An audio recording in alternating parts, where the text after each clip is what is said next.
Well-programmed strength training is associated with a variety of performance gains. But did you know that you can use strength training to accelerate your recovery? In this video, I'll explain to you how strength training can improve your recovery, and I'll lead you through a short routine that you can do at home.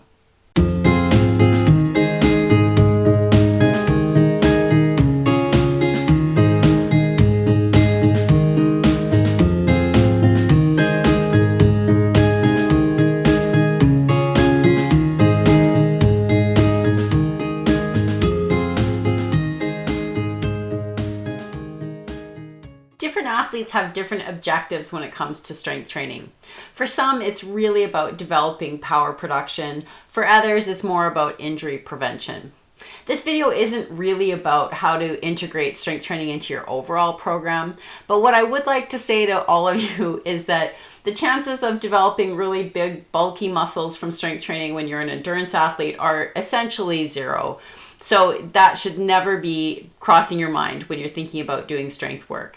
There are just a really long list of great reasons to do strength training.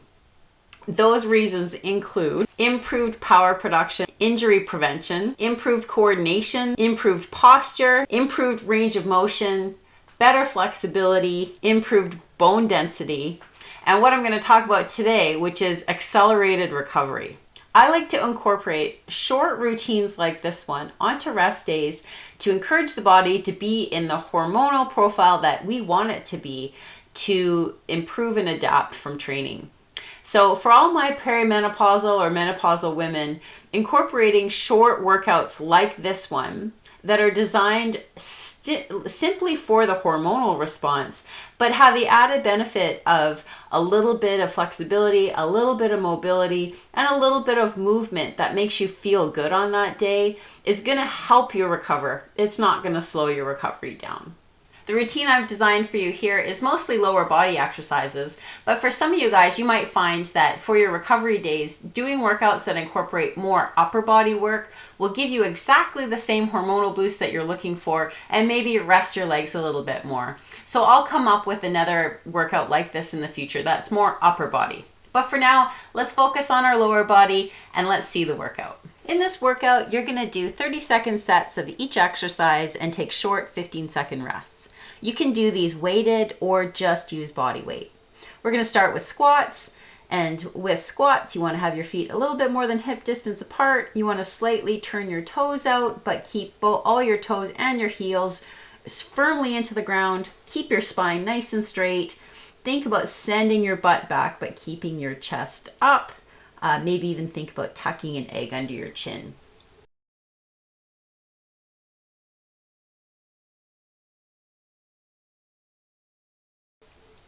Next, we have walking lunges, again, either body weight or weighted. And then in this exercise, you're just trying to get into some range of motion and take nice big steps. And I like to tell athletes to practice approaching the ground with a nice flat foot. Our next lunge exercise are four-way lunges. And so these lunges get at your hips from a variety of angles. We're going to start with just a regular lunge where you lunge your foot forward. And then we're going to move to lunges at 45 degrees, so away from the body. And again, this one is really great for countering a lot of the repetitive motion from triathlon, where we're only going in a forward direction. These lunges at 45, and now here you can see at lateral lunges, like straight out to the side, are really good for getting different planes of movement into the body. And then finally, we're going to finish with some reverse lunges, really good for deceleration.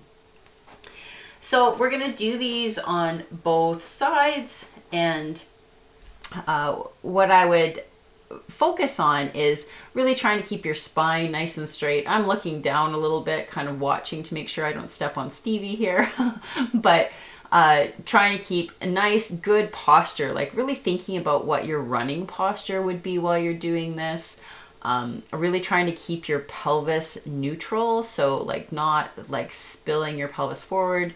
And then when we're doing these lateral lunges, we want to have that weight be right into that outside leg and sending our butt backwards. So a lot of the exercises in the glute there. And then these reverse lunges, you can see I'm really like fighting to keep that front knee tracking straight over my toes. And that is an important part of those reverse lunges.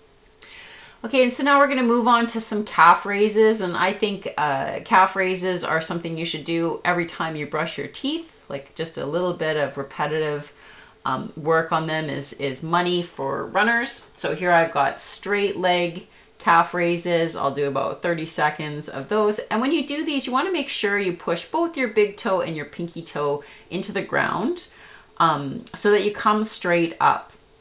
Here I'm doing bent knee calf raises. And again, push your big toe and your pinky toe down so you don't collapse outwards or inwards on your ankles as you're doing this. And have a slight pause at the top when you do your calf raises. So now we're going to do some fire hydrants, a hip rotator strength exercise.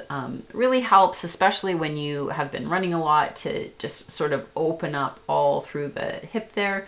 And when we do these, we just want to keep our toes dorsiflexed and, bring our leg up at a 90-degree angle without our back collapsing. So here you can see I'm in a tabletop. I'm trying to keep my shoulders and my back level as I bring that foot, that knee up as high as I can towards my hip height. And I have really tight adductors, so that range of motion is pretty short, but I am fighting to keep my tabletop straight so that somebody could potentially like eat dinner on there. That's basically what I tell people to think about. This is the L7 position where I have my right leg straight out in front of me and my left leg in hurdle position behind me.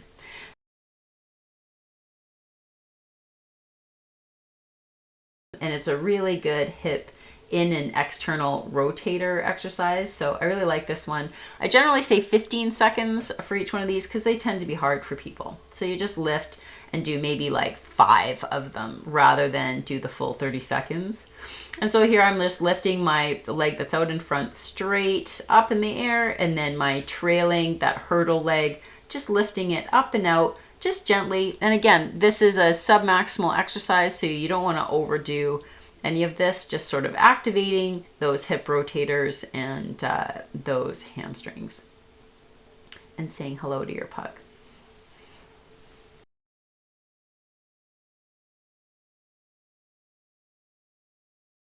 This is another hip rotator. This is more a mobility exercise than anything for strength, but I call these groiners, and all I'm doing is basically like windshield wiping my knees. Really good for releasing the adductors and also your lower back. And then this next exercise is donkey kicks. Again, really good for opening up the front of the hip and activating the glute.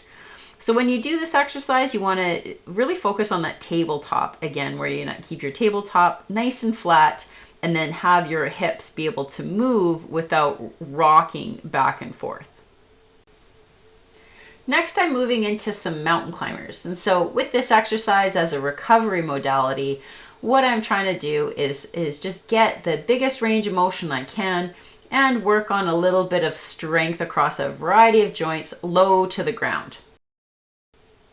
This next exercise is called the scorpion. And scorpions are really good for opening up the front of the hip and your thoracic spine. I really like this one for people that have been sitting at their desk all day. And it's really great after a run if you have really tight hips and they tend to rock forward. So a little bit of scorpions. And again, this end part of the workout, you can do anywhere from 15 to 30 seconds, whatever feels good. And so here we have something called the iron cross, and it's the opposite. So this opens up your lower back and your thoracic spine. And it's kind of like the opposite muscles to what you're going to get with the scorpions.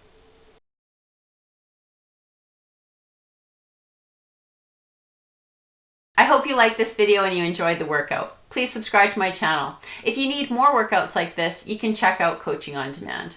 See you next time.